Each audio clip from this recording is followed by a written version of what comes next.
தமிழ்நாடு அமைச்சரவையில் விரைவில் மாற்றம் இருக்கும் என்றும் இது தொடர்பான அதிகாரப்பூர்வ அறிவிப்பு விரைவில் வெளியாகும் எனவும் தகவல் பரவுகிறது. தமிழ்நாடு சட்டப்பேரவைத் தேர்தலுக்கு இன்னும் 10 மாதங்களே உள்ள நிலையில் திமுக உள்ளிட்ட ஒவ்வொரு அரசியல் கட்சிகளும் தேர்தலுக்கு தயாராகி வருகின்றன. வனத்துறை அமைச்சராக இருக்கும் பொன்முடி அண்மையில் பேசிய பேச்சுகள் பெரும் சர்ச்சையாக உருவெடுத்தன. பொன்முடியின் பேச்சை அடுத்து அவரது கட்சிப் பதவி பறிக்கப்பட்டது. எனினும் அவரை அமைச்சர் பொறுப்பிலிருந்து நீக்க வேண்டும் என்று எதிர்க்கட்சிகள் வலியுறுத்தி வருகின்றன.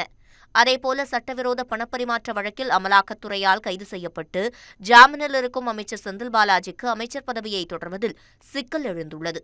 அமைச்சர் செந்தில் பாலாஜி விவகாரத்தில் அமைச்சர் பதவியா அல்லது ஜாமீனா என்பதை 28ஆம் தேதிக்குள் தெரிவிக்க வேண்டுமென உச்சநீதிமன்றம் கெடு விதித்துள்ளது. இதனால் செந்தில் பாலாஜி தனது அமைச்சர் பொறுப்பிலிருந்து விலகலாம் என்று சொல்லப்படுகிறது. இதனால் அமைச்சரவையில் விரைவில் மாற்றம் இருக்கும் என தகவல் வெளியாகியுள்ளது.